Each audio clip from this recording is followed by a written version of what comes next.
U2 presents Lloyd Cole Knew My Father.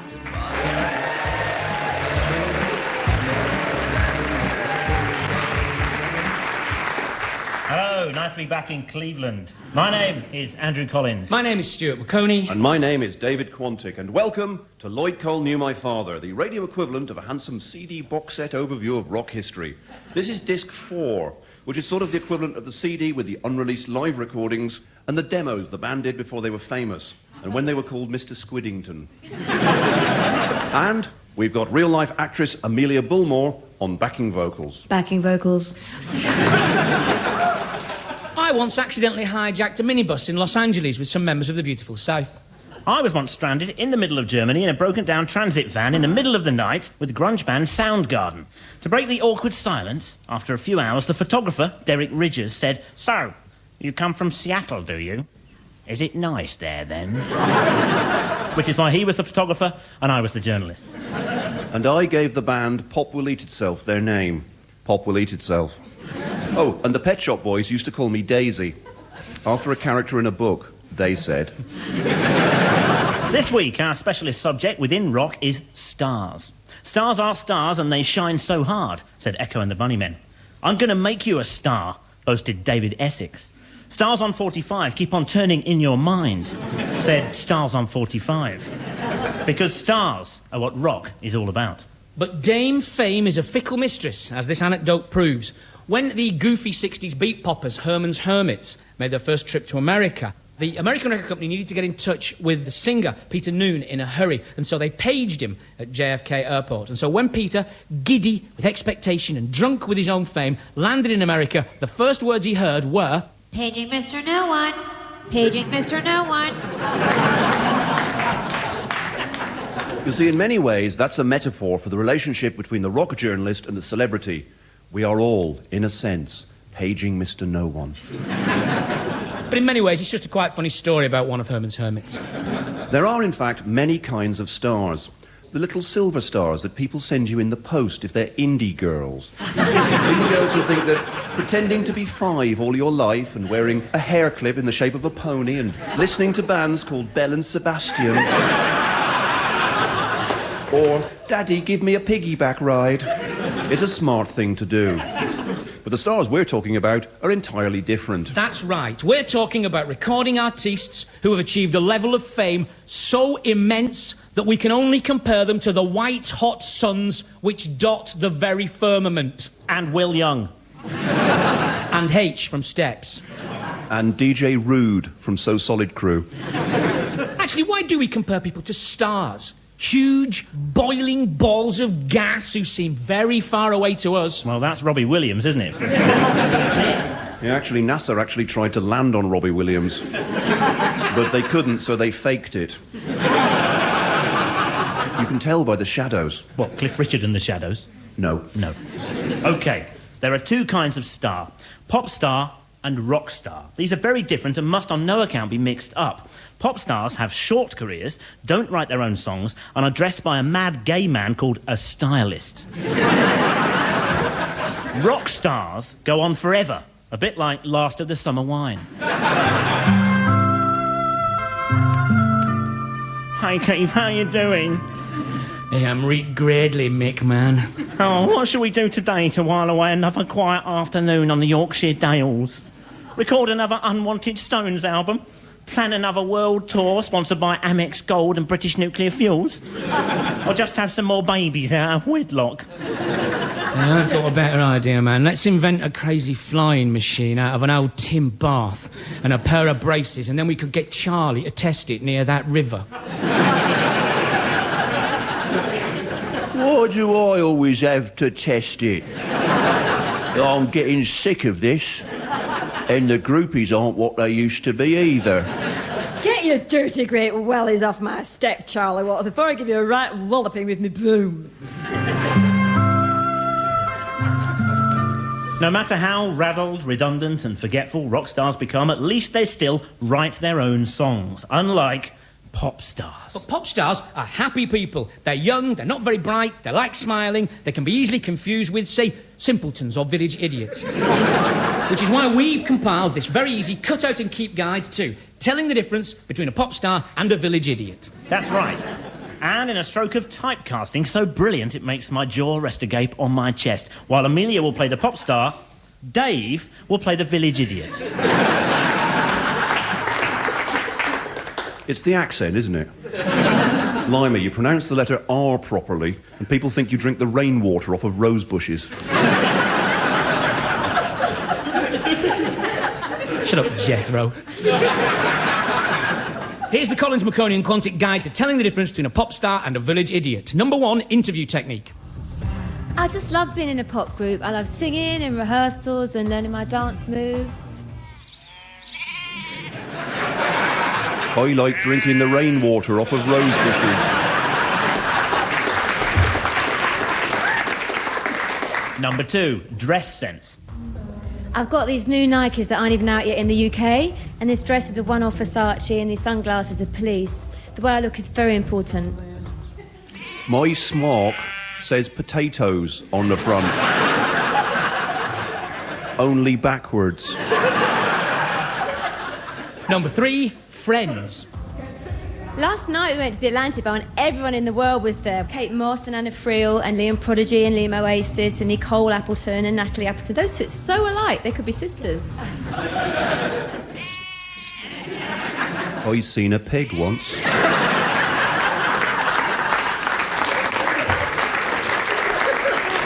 And so on. So I believe that we've gathered that pop stars are not village idiots, apart from Reg Presley from the Trogs. No!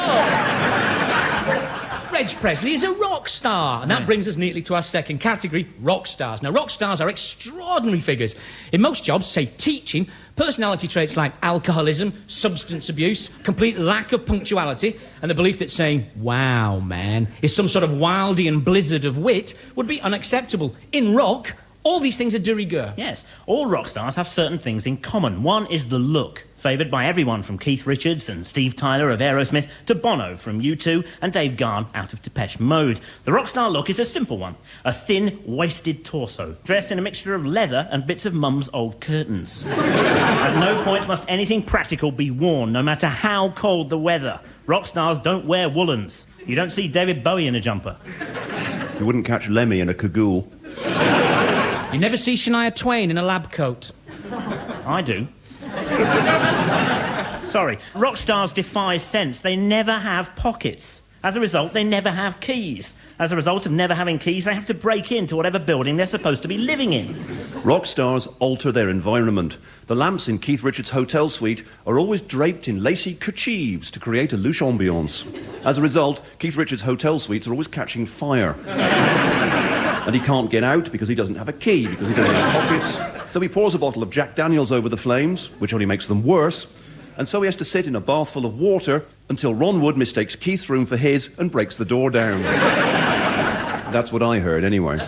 Keith Richards, though, is the king of rock stars, which is really annoying for Mick Jagger. Yes, this is because while Keith is effortlessly cool, Mick Jagger tries too hard. While all Keith, or Keith, as he is known in case using all 5 letters wastes valuable looseness time, while all Keith does to be groovy is just take drugs, wear skimpy clothes and play the guitar, Mick spends all his time jogging, pulling faces, making useless solo albums, being unfaithful and generally really overdoing it. It's as though he can't actually believe he's in the Rolling Stones and he keeps trying to convince himself he's not actually running a small guest house in Rill. Yes, this is Mick Jagger's secret fear, that one day he will wake up under a floral duvet somewhere in Wales and a big middle-aged Mrs. Jagger will tell him, It's 6:30 and there's 5 breakfasts and a packed lunch to be done.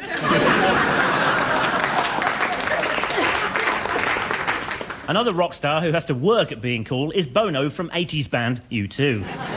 Now hang on a second, is it pronounced Bono or Bono? Well, how does Moira Stuart pronounce it when Bono is on the news for frightening a world leader with his third world debt relief demands and snakeskin trousers? Today, rock singer Bono frightened a world leader with his snakeskin trousers. Right, well, it's Bono then. Bono has to work at being cool because he is a special kind of rock star. He's an ironic rock star.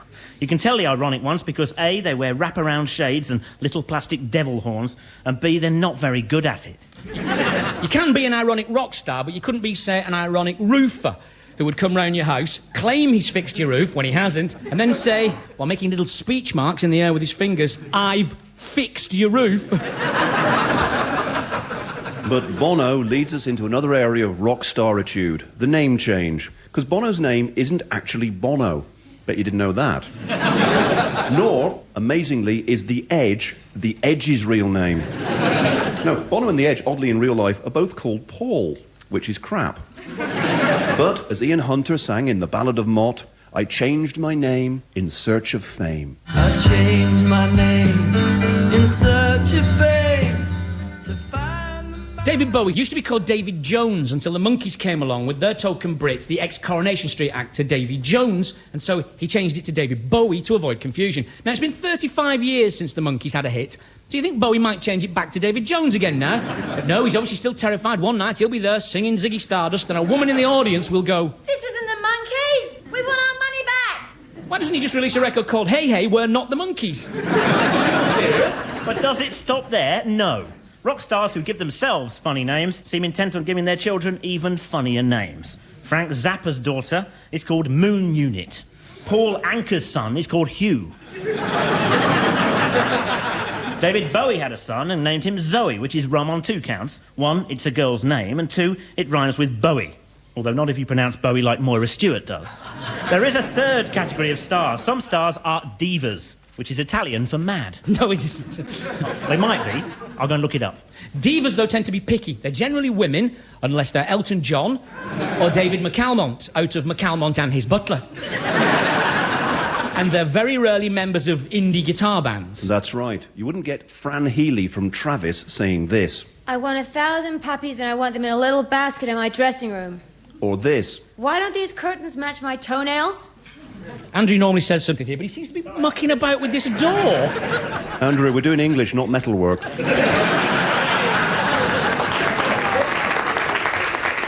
Yes, I'm coming back now. Here he comes. Couldn't find it. What? The Italian dictionary. Are you going to stand there chattering all night? I'm getting a chill. Sorry. You see, divas have amazing voices like Whitney Houston and Mariah Carey, but they're also very bad-tempered. Hello. Package for Mariah Carey. Leave it outside. No, you've got to sign for it. Insolence! That's it! I'm going to kill everyone in the world! No, just sign here. Okay, who should I sign it to? Parcel force.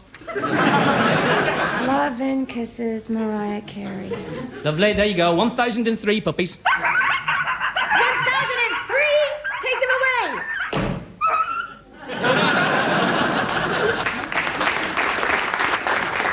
Real puppies there. Well, that seems as good a time as any to introduce our own rock prima donna. This week, we had to supply him with a coracle, a full set of Harry Potter books, and a banjo stand. We think he's worth it. Ladies and gentlemen, Mr. Roddy Frame.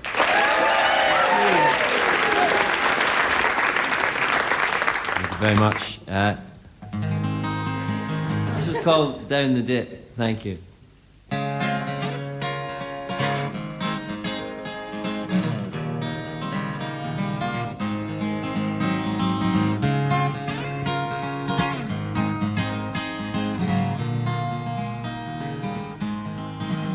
I got all the love and beauty in the spirit of the night, and I'm holding my ticket tight. Stupidity and suffering are on that ticket too, and I'm going down the dip with you. I swear I'm touched, but then I'm tired. Everyone who tries to tie me, I seem to realize my cup overflows. I tumble down to take your hand, and no one even knows. With the broken backs and the pack of Macs saying that's the way it goes. I got all the love and beauty in the spirit of the night, and I'm holding my ticket tight. Stupidity and suffering are on that ticket too, and I'm going down the dip with you. I've been facing all the reds. Me, I'm chasing all the orange. While the bourgeois breed, all you need is greed and that quiet remembrance day. I'm gonna pull that chain till the heavens rain and I see them washed away. 'Cause I bound myself to virtue, but I'm bound to be bemused. If it's less than this, you know I can't approve. I've been hanging with the hollow man who never got the groove, and I'm going down the dip with you. And I got all the love and beauty in the spirit of the night, and I'm holding my ticket tight. Stupidity and suffering are on that ticket too, and I'm going down the dip, going down the dip, going down the dip with you.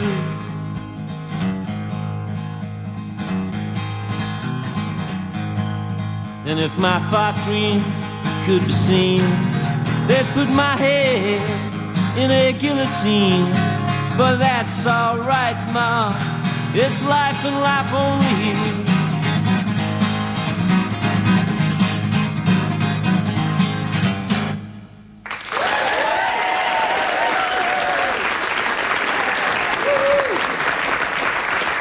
Fantastic. Roddy Frame. We love him. Now, there is an old proverb, and it goes, a cat may look at a king. What does it mean? Well, like most old proverbs, it means something really obvious. It means a small animal with ears and whiskers may look at a king. There is no basic difference between someone lowly and someone important. Equally, a music journalist may look at a rock star. Even at Whitney Houston or Mariah Carey, as long as it's through a piece of smoked glass at the end of a really long corridor behind a wall. But a music journalist may talk to a pop star, because that's one of the great things about being a music journalist. You don't just get to look at pop stars, you get to meet them. You get to talk to them and ask them searing, soul-searching questions like... So, John Mayall's Blues Breakers. What sort of music do you play? So, The Cause. How did you get together in the first place? Which one of you is James? So, Meatloaf. Is it glandular then, or what? That was a real one, the last one. You see, music paper interviews and proper interviews are not the same thing, and this is good. If, by some horrible error, the film Interview with the Vampire had been called NME's Interview with the Vampire, it might have gone something like this. So, Mr. Lestat, you're a vampire, right? Yes, I am. Why are you so rubbish? And while we're on something of a thematic roll, this is what a police interview would be like in the unlikely event that rock journalists were policemen.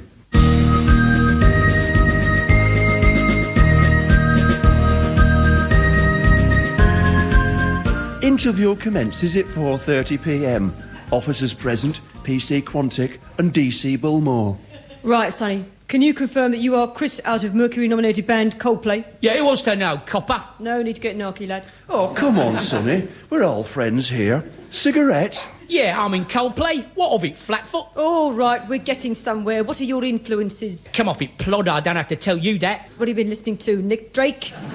Maybe you'd like me to mess you up a little. Oh, come on, there's no need for this. Cup of tea?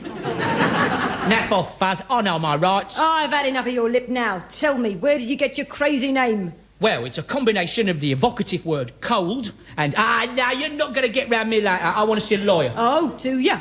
Be a bit unfortunate if you fell down some stairs and damaged your piano fingers. So soon to your career. Oh, now, there's no need for this.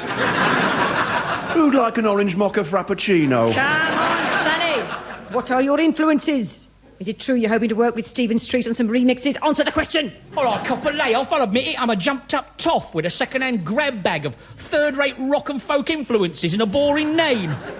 Throw on the bracelets, Gav. It's a fur cop. Ha! Got you banged to rights. It's all on tape. Oh, damn, no, it isn't. I've forgotten to turn it on. Oh, I'll just make it up as usual.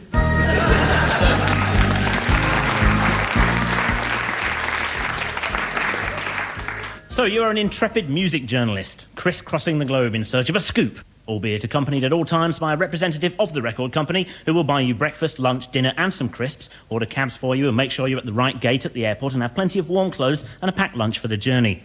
I know, it's hardly John Pilger, is it? But that's not all. You'll also be joined by a rock photographer.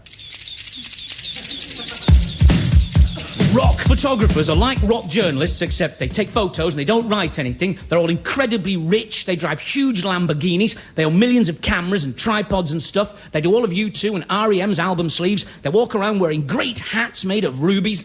And then they go on about how sodding poor they are. And rock photographers always do this at airports. Final call for passenger Derek Ridgers on flight VS 3125 to Utrecht. Please walk nonchalantly to gate 12. And if a Mr. No One is on the concourse, could he please make himself known to a member of staff?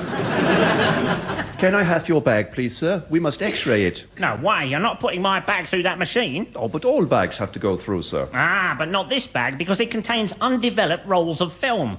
They are of hothouse flowers. It's not a problem, sir. All our x-ray machines are film safe. You'll see it says so on the side in big letters. Oh, when did this come in? 1982. I don't care, you're still not putting it through. This is special film. What would happen if we put this bag through and my pictures of the hothouse flowers went through and came out all blurry and horrible? Well, Enemy would put them on the front cover. And you'd live high on the hog of the syndication money for the rest of your born days. Oh, go on then. We'd like now to give you a seminar on how to interview rock stars, because, like Fu Manchu, Tony Blair, and parrots, rock stars rarely say what they mean. For the purposes of this illustration, we will be rock stars. Amelia will provide the translations. We feel that this is our best album. We feel that this is our latest album. This record is very much our Sgt. Pepper. This is very much our latest album. Only with a brass section. Yeah, there's always been a dance element to our music. We've just recorded a disco version of the theme from Countdown. We're doing a smaller, more intimate club tour. We can't sell out any venue larger than a mobile library. This band is a democracy. The bass player normally writes the songs, but he's become a crackhead, so the drummer's written the new album. No one tells us what to do. Which is why we're crap. We're a political band. We can't get women. This band is a family. The Manson family. We're a people's band. We haven't got a record deal. We're taking time out to find out who we really are as people. We haven't got a record deal. Our music comes from the heart. Our drugs come from South America. We don't need drugs or alcohol to enjoy ourselves. We need prostitutes as well. But there's a lot worse in store for the hapless music journalist and some members of the Stereophonics lying to you. There are those interviewees whose sole purpose in life is to make yours a living hell. Yes, he's talking about Lou Reed. Lou Reed. Lou Reed. All music journalists simultaneously worship and detest Lou Reed because, hey, he was in the Velvet Underground and they were really seminal. But he's also, to put it mildly, a curmudgeon. A right curmudgeon. A complete curmudgeon. He's always playing curmudgeon's tricks. What a curmudgeon. And he takes great delight in unnerving journalists. This is true. He does things like make fun of your little tape recorder or not give you any water. This is a man who's made grown men cry with his psychological warfare, which is why we have decided to get our own back with our point-by-point guide, How Not to Interview Lou Reed.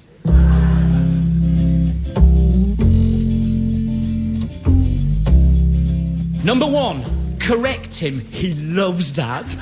Yeah, when my album Transformer came out in 1973. 1974? No, it was 73. Four. Three. 4. To deliberately get all the names of his famous mates wrong. Now, Lou, when you worked with a pop artist, Andy Waterhole... No. It was Andy Warhol. Waterhole?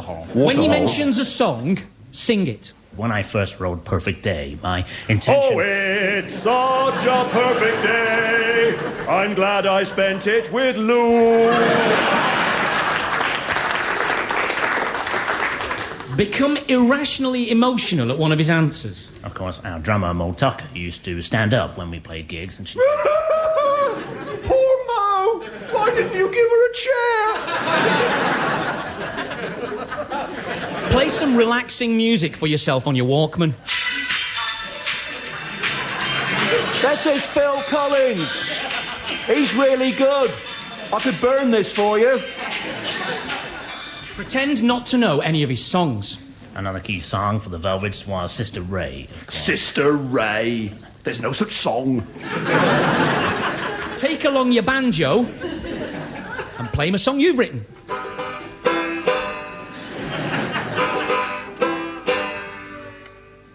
Rock lady!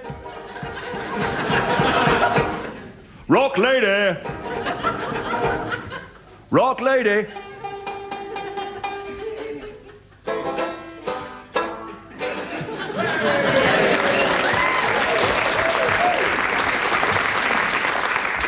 Treat the interview as an interlude in a TV game show. Now, Lou, you've recently become romantically involved with the New York performance artist Laurie Anderson. It is correct. And I believe that, Laurie actually appears on your new album. You are right in saying that. Have you kissed her with tongues yet? Yes. Oh, hey!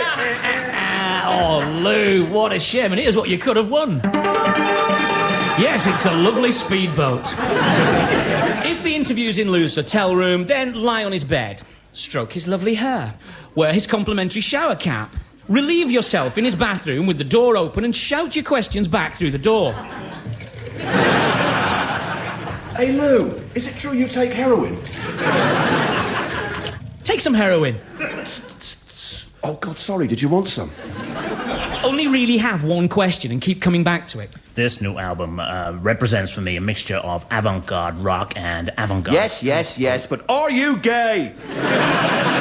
Finally, when you go, throw your arms around him in a loving embrace. This interview is over. I love you, Bill.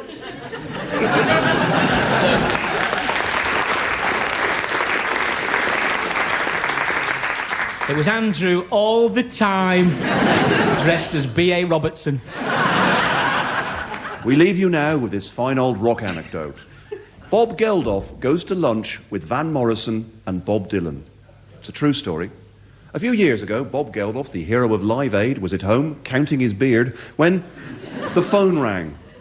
It was curmudgeonly old Northern Irish rocker Van Morrison. Van, however, was in a good mood. He said, and I'm not going to do the accent, he said, "Hey, Bob, why don't you come to lunch with me today? My best mate, Bob Dylan, will be there." Now, Bob, although he's been around the block, is very excited about the prospect of having lunch with Van Morrison and Bob Dylan together. It's incredible. So he says, "I've got nothing on today. I'll be there in half an hour." He whizzes down to find Van Morrison already there, dipping into a jar of pickled herrings to pass the time till the waiter gets there. And Bob sits down. They nod and exchange pleasantries. And Van Morrison says nothing. Sod all.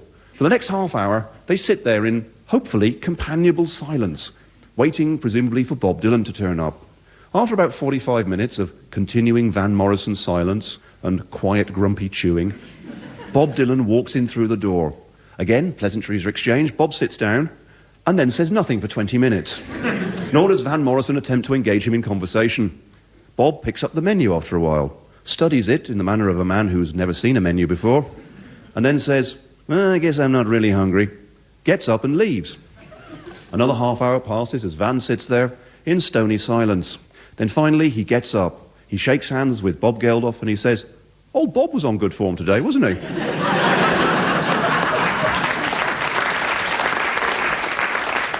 Thank you, Cleveland. You've been a wonderful audience. Like all knew our father. Good night.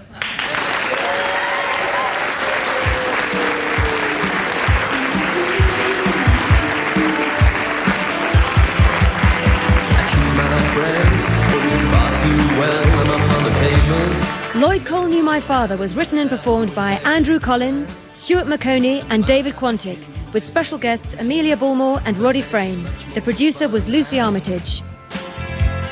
When she smiles, my